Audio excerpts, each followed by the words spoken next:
Blake, what happened to you? I'm in tremendous pain.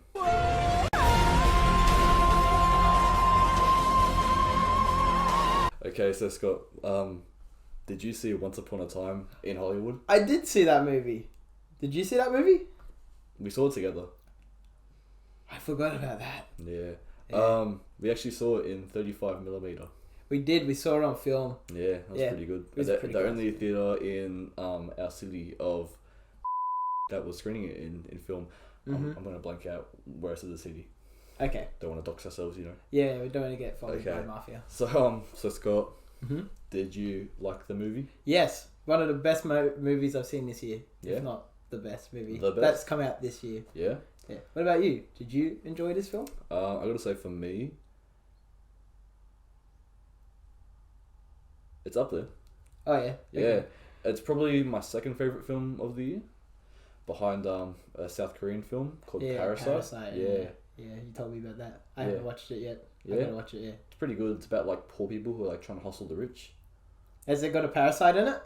No, Or are the poor people the parasites themselves? Well, no. See, you're meant to think the poor people are the parasites in the film Parasite. Yeah. But really, Dang, that's insane. so you enjoyed the movie?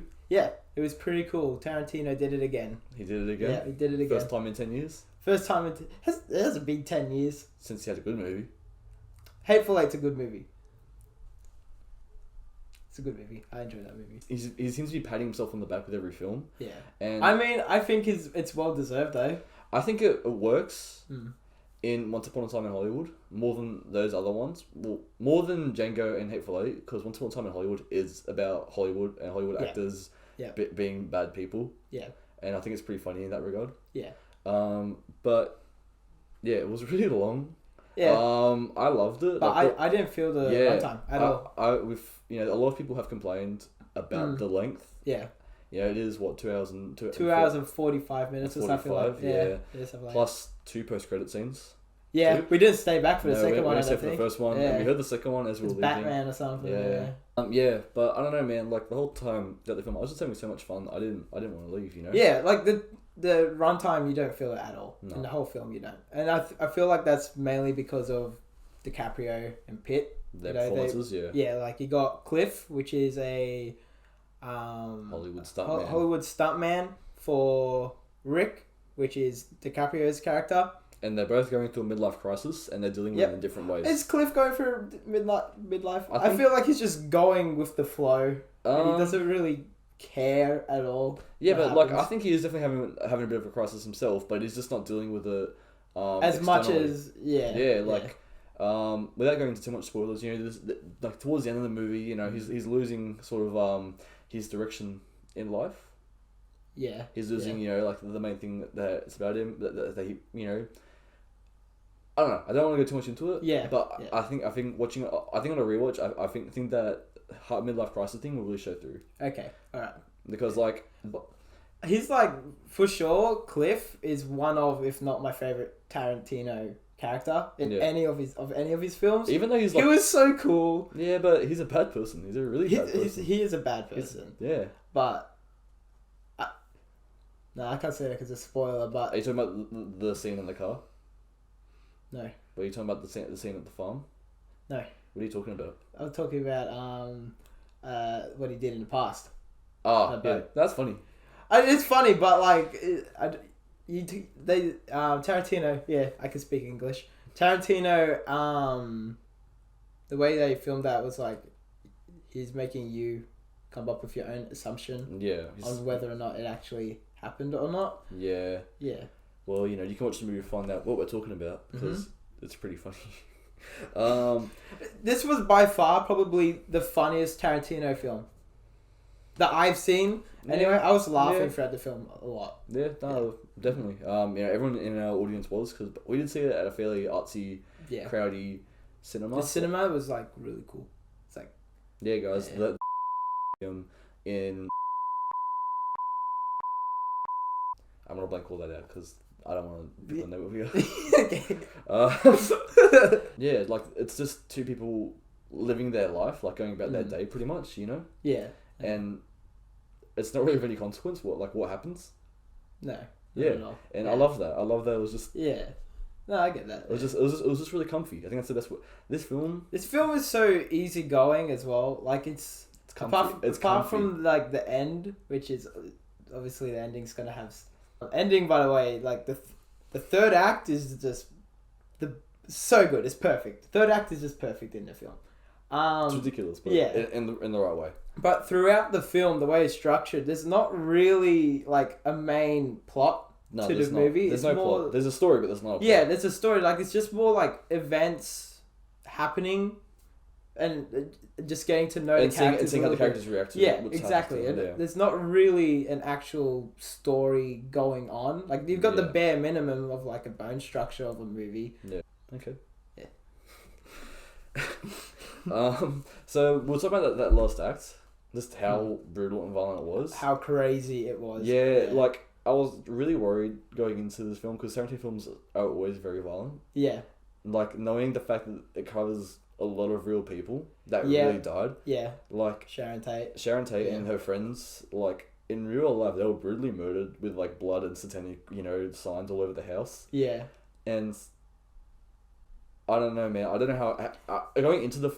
I was pretty happy with how it was done. I feel like, without going into any spoilers, it was everything with Sharon Tate, who in real life was brutally murdered. Everything was handled in pretty good taste. Yeah. With the ending actually leaving me pretty emotional. Really? Yeah, like the final shot. Like with that music playing. Yeah. Like the music was like music's good in it as well. Yeah, the music. It's Tarantino films. Obviously, the music's great, but the whole time, throughout that ending shot, like the shot that goes up, like I don't know, like I was feeling a little bit sad, like, really. Yeah, I didn't feel sad, but that's because I didn't know. I knew a bit, but I didn't know a lot about Sharon Tate. Yeah, like there's a scene in the movie with Sharon Tate watching her movie. Yeah, and they chose to actually.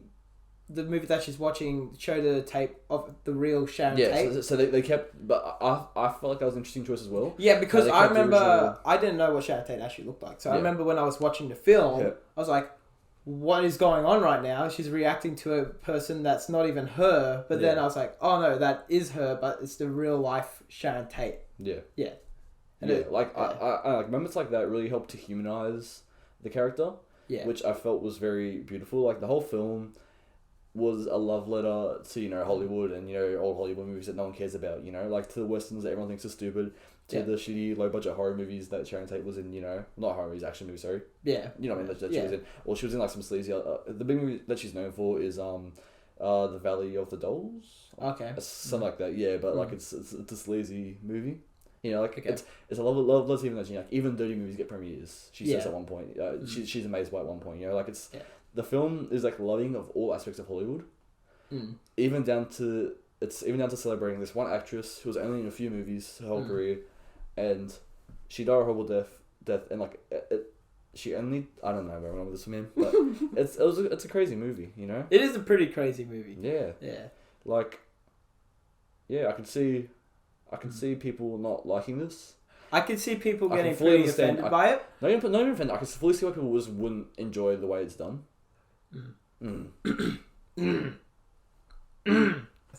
Oh yeah.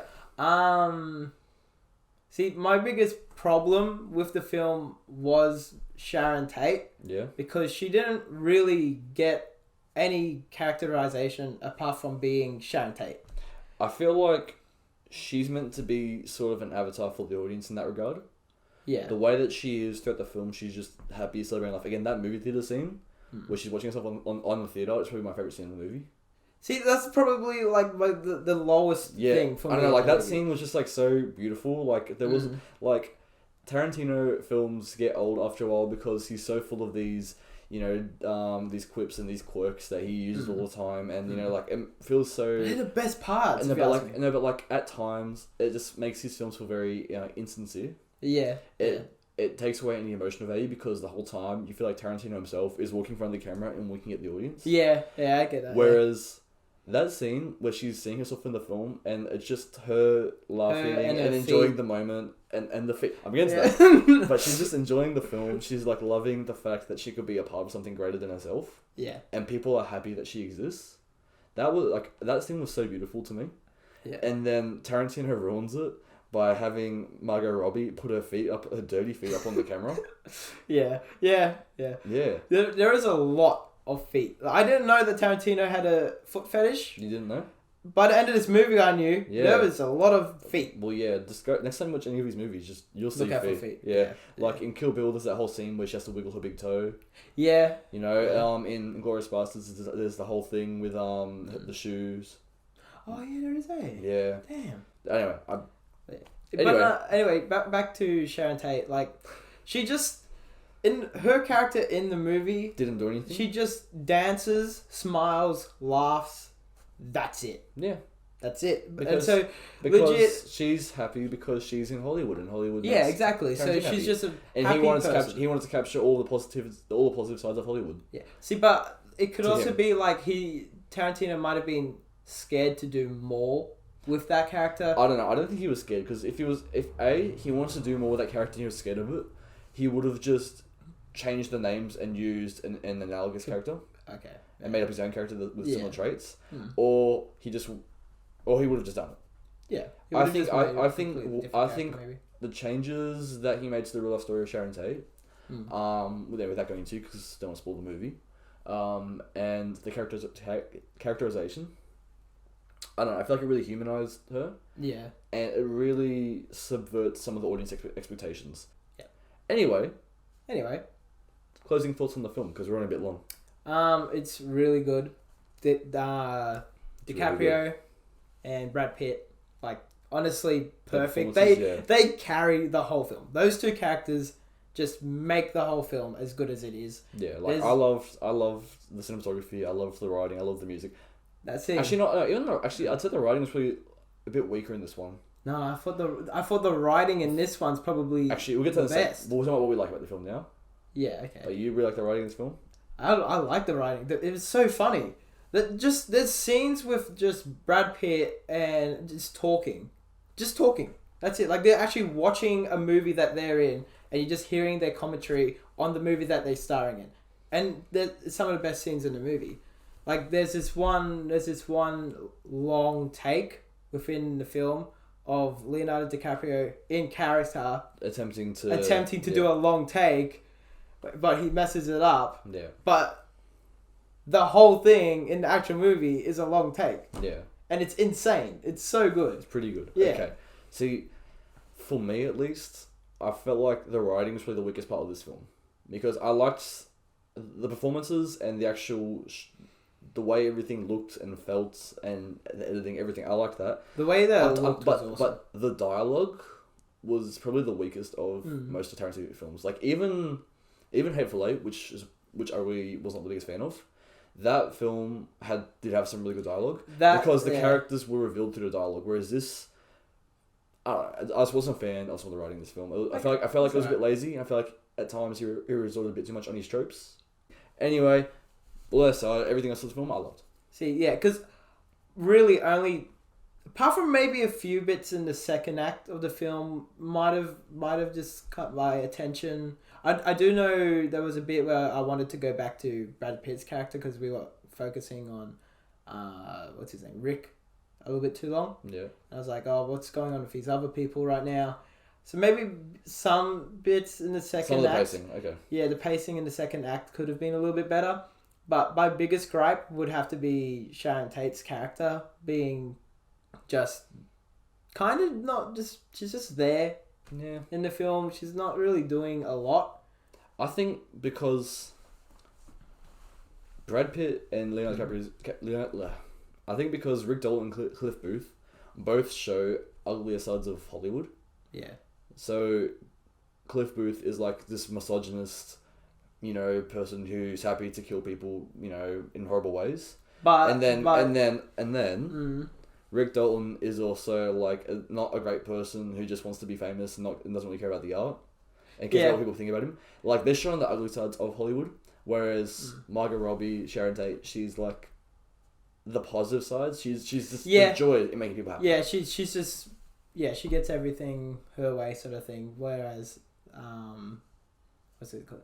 Rick, he's got to actually try. Like, Yeah, I can see what you mean. Yeah. I'm not just talking about the fact that they get what they want, just the fact that like what they represent in the film, like they are the ugly side, they are the ugliness of Hollywood. She's the positive sides, you know. Yeah.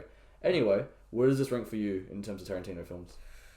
It's one of my favorites for sure. I don't think it's as good as Pulp Fiction. Yeah. I think Pulp Fiction is by far his best one. Yeah. And I don't think it's as good as Inglourious Bastards. I think that movie's better. But I say it's around Hateful Eight, and it's around there for me. Like I really like the Hateful Eight.